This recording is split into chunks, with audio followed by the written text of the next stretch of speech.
Jonathan Roumie and a big gender move, that and more coming up.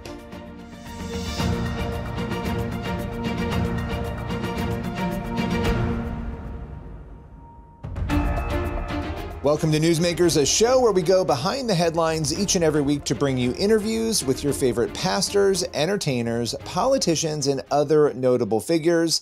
On today's Newsmakers, we're joined first by the chosen star Jonathan Roumie, who is going to come on to reflect on portraying Christ's crucifixion, his own faith, and much more. Let's welcome Jonathan Roumie here to the show. So you have been very, very busy, and you were inching towards some huge moments filming on The Chosen. What has this journey been like? You've had years now of doing this and so much reflection in real time. What goes through your heart and your mind? How am I going to get through it all? And how can I pray more, and how can I get closer to God in the meantime while I'm on this journey? And how do I stay close to Him once I'm no longer on the journey? So I think about all of that stuff at any given time. But you know, at the end of the day, if I'm not trusting Him, I'm not doing it right. So I've committed to just letting Him lead me, and hopefully not getting in my way, or more importantly, His way of what He has planned for me. I know faith is very important to you. How do you deal with the day in and day out responsibility? I mean, you've been asked this a lot, but that pressure that you probably put on yourself on top of what you feel just in general, I'm sure there's a pressure you would put on yourself playing the role you do. Well, you know, I think by now I've recognized that, you know, God's put me here for a very specific reason, and the impact that the show's been having on people around the world has been mind-blowing. And so I just have to trust in that and just honor that and do the best that I can to just bringing everything that I have to the role. When you think about the bigger moments that are coming, and I'm not going to ask you specifics, but how are you preparing your heart and your mind for what is to come and what you know you have to portray and do? These are obviously the bigger moments in the gospel narrative. Self-emptying. It's basically it. Just get out of the way. Just get out of the way of the Spirit, and let the Spirit move and direct me where it needs to go. All right, miracles. If you could tell me the biggest miracle you have had in your life, the thing when I even ask the question that stands out in your mind, that the way you've seen God work that has blown you away the most. The fact that I was born. I mean, the fact that I was allowed to be born into the world and to figure out what this journey might be, and how God has moved in my life and allowed me so much grace to get to do what I love and to serve Him in the meantime, in the process. Well, thank you so much for your time. I really appreciate it. We'll continue covering The Chosen's new season as it gets closer. We'll be right back in just a moment with more Newsmakers.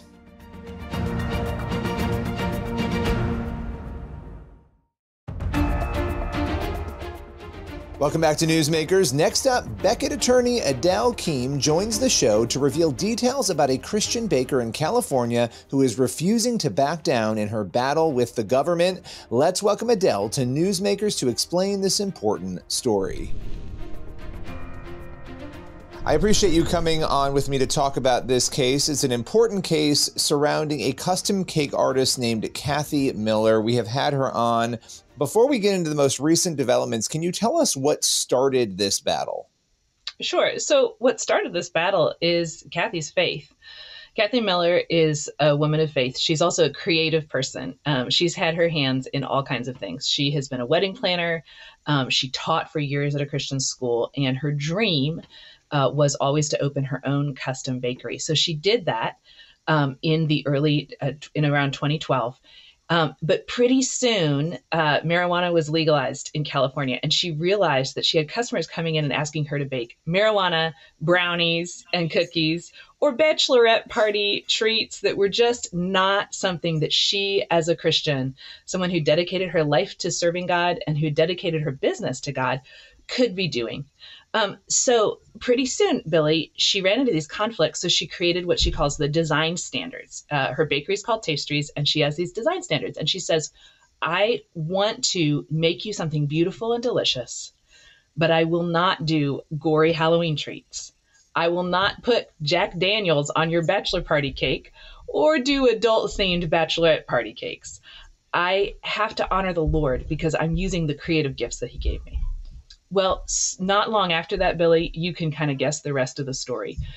She had a gay couple come and ask her to make their cake. They were regular customers. She served them regularly and had made other things for them in the past. But when it came to making the wedding cake that was going to be the center of their celebration, she just didn't feel like she could do it. So she went back to this couple and said, it was two men. She went back to this couple and said, I'm so sorry I can't do this, but I want you to be taken care of. So I have a friend who's also a custom baker and does great work. Can I work with her and give your order to her so she can serve you? And Billy, you know what that couple said? They said yes. They said, sure, we understand.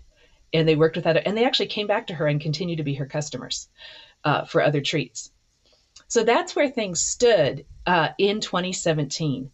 When Cathy knew she had standards that she had to follow, but she also wanted to take care of everybody who came through her shop. So she had set up this referral system. Well, a couple came into her shop and that system was not good enough for them. They had been on a quest. They'd gone to several custom bakers in town. They couldn't find a cake that matched their price point or that matched their dietary needs. So they finally came to Cathy. They made an appointment with her. They brought mother of the bride and best man and all their wedding party in for a tasting. And when Cathy realized it was for a same-sex wedding, she held their hands and she said, I'm so sorry. My faith does not allow me to help you, but would you allow me to pass this on to my friend who is another excellent baker who will take care of you? That time, Billy, the couple said no. They got angry. They filed a complaint against her. They ignited a firestorm on social media.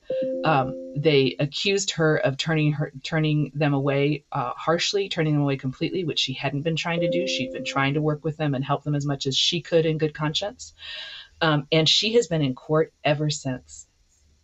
So, I mean, you're talking nearly a decade of fighting over this issue, and it has volleyed back and forth. Now, the California Supreme Court, they have refused to hear her plea to protect her business and her faith.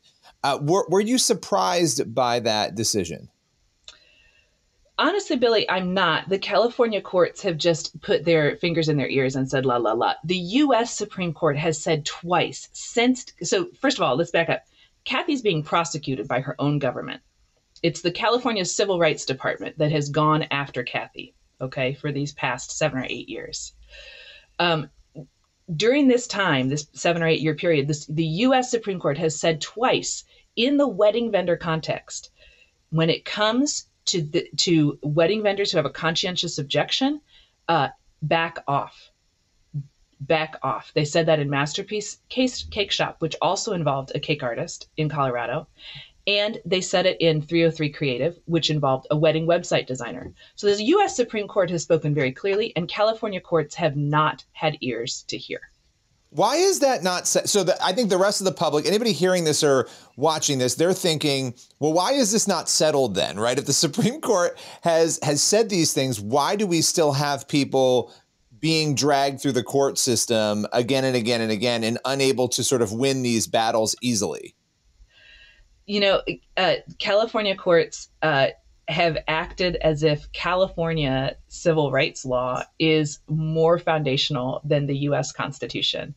And of course, we know that that's not the case. We know that the U.S. Constitution was intended to protect the rights of all Americans, no matter where they live in the country. So there's been just an unwillingness to look at Cathy, who she is, how she's lived her life with integrity, kindness, and grace towards everybody. California put her through a 5-day trial.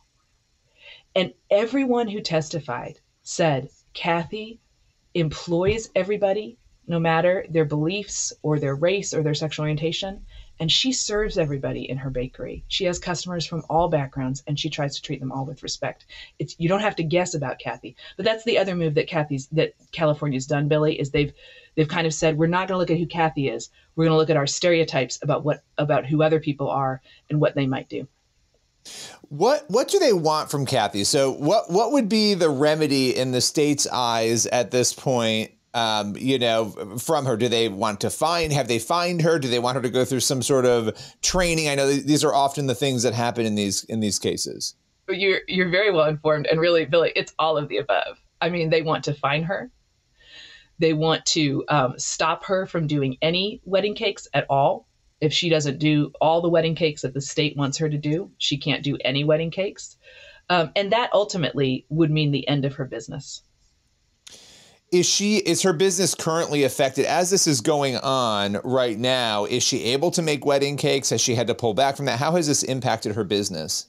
Billy, it has impacted her in such profound ways. Tastries is still open. Your viewers can go online and look up Tastries Bakery in Bakersfield, California. You can see the beautiful treats that she has.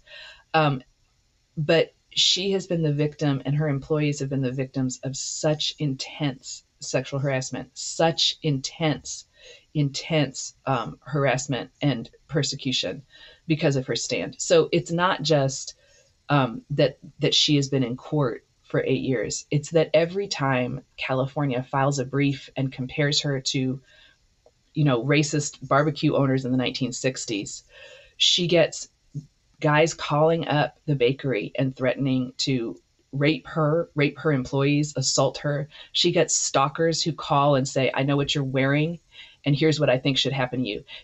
And this is 8 years of this, Billy. She's had employees leave. She's had people she worked with, businesses that she worked with, say, we're not going to work with you anymore because we don't want to be in the spotlight like you're in the spotlight. And Cathy and her husband are men, they're man and woman of faith, Cathy and Mike, and they have stayed strong through all of this. They've done everything they can to protect their employees from all of this. And they literally physically, there were years where they didn't go on vacation, Billy, because Cathy wanted to be in the shop every day it was open to physically calm her employees in the face of all the harassment they were receiving. And to protect as we're talking about this, obviously the California Supreme Court declining to hear it. What are the next steps? What is left for you to do? I assume, obviously, I've seen that you're going to go to the U.S. Supreme Court on this and hope that they take it up. Talk a little bit about that. Yeah. So Cathy's been in court for 8 years. She's been up to the California Court of Appeals twice. And she's gone to the California Supreme Court, and they said, we're going to take a pass. So her next stop is the U.S. Supreme Court. Her brief is due at the end of August, and we expect to hear sometime by early next year whether the U.S. Supreme Court will take up her case. And we really hope they do. It's just egregious the way that California has decided. I mean, one of the biggest population state in the country has decided that the U.S. Constitution does not protect its citizens. Well, I so appreciate you taking the time, as always, to break this case down. Thanks for joining us today. Okay. Thanks, Billy. Let's continue to be in prayer for Cathy Miller and her attorneys as this battle forges on. We'll be right back in just a moment with more Newsmakers.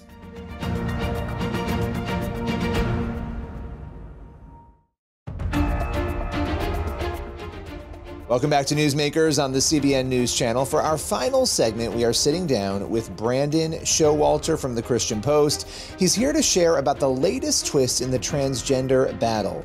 This time, something is brewing within the Federal Trade Commission, something that could change everything. Let's welcome Brandon to Newsmakers to break it all down. Brandon Showalter, appreciate you joining me. There is big news when it comes to the Federal Trade Commission, at least according to a report from the Daily Wire. This surrounds the transgender issue. Tell us what the story is here, why this is making such a splash. It's making such a splash because it's movement on an issue of great consequence. The FTC, the Federal Trade Commission, a federal agency that's, about consumer protection and policing unjust trade practices, has decided to, in July, study and likely move against the transgender industry, particularly the marketing and practice of so-called gender-affirming care on minor children. And it's very likely that they will then classify the administration of puberty blockers, cross-sex hormones, and the performing of body disfiguring surgeries on minors as a kind of unfair or unjust trade.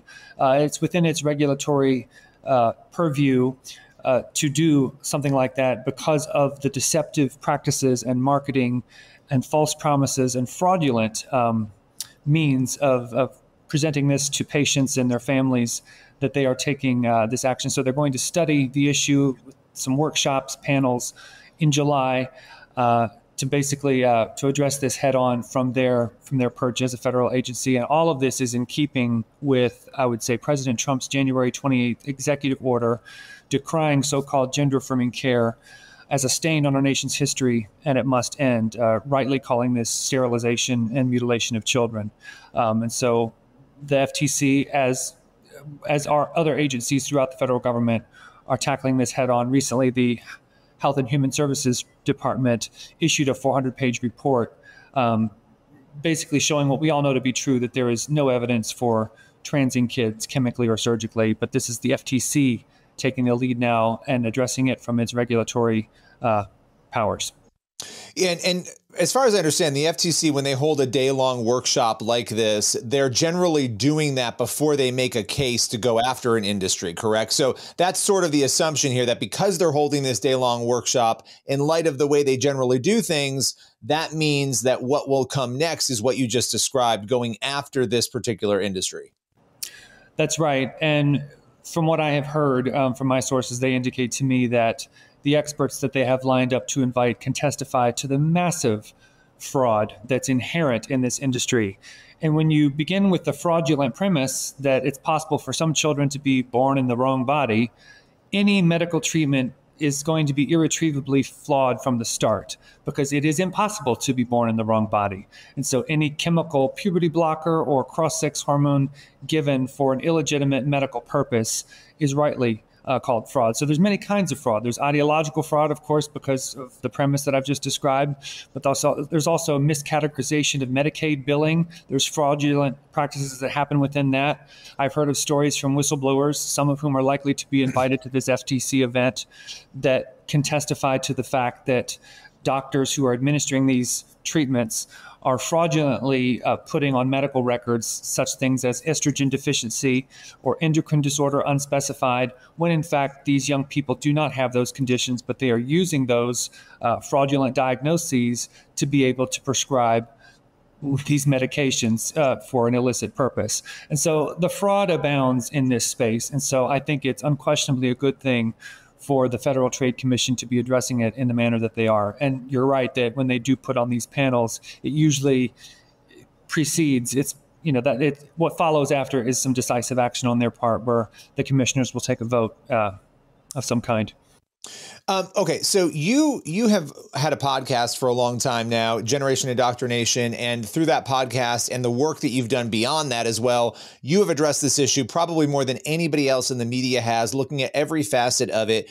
To dig a little bit deeper here, when we talk about claims of fraudulent behavior, claims of manipulating people, into parents in particular, into thinking that this is the only way to save their children's lives, can you talk about some of the shocking things you have seen that make you fully believe what you just said is true, that the FTC should enact its jurisdiction in this area?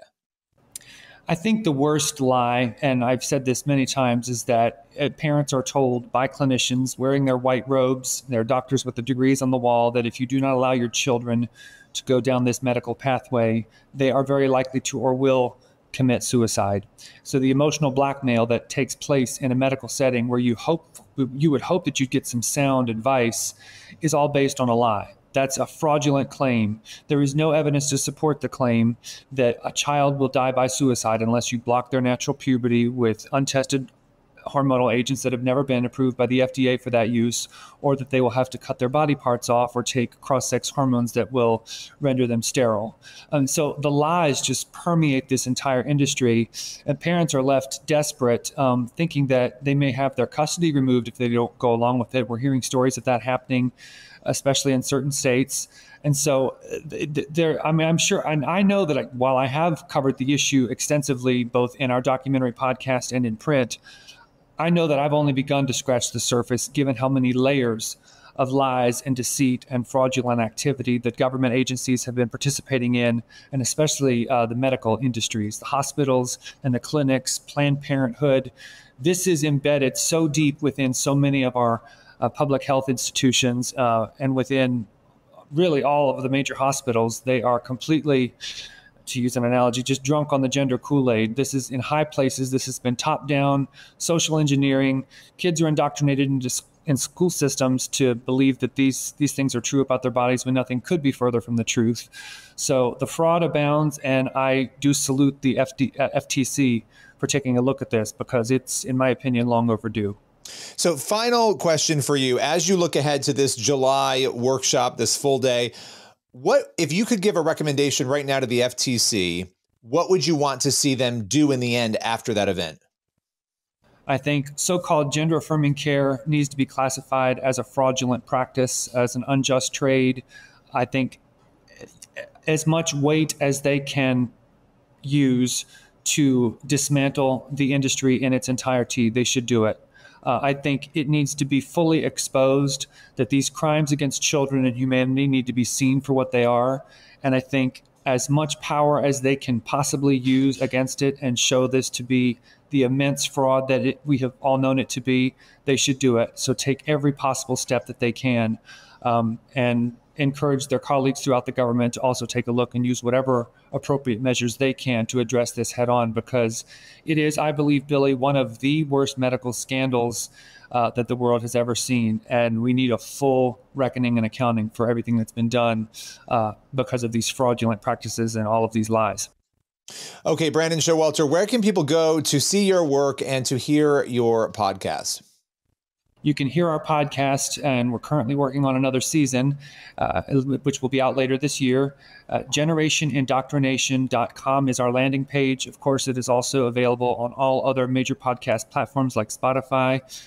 And at ChristianPost.com, my colleagues and I continue to report what's happening in print. So check us out, ChristianPost.com.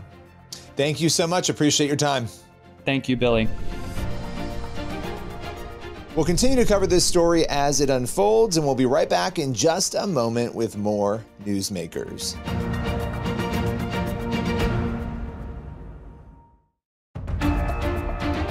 That's all for Newsmakers. Thank you for watching, and be sure to head on over to the CBN News YouTube channel. That's where you'll find the full interviews you saw on today's episode. As for this show, we will see you here again next week.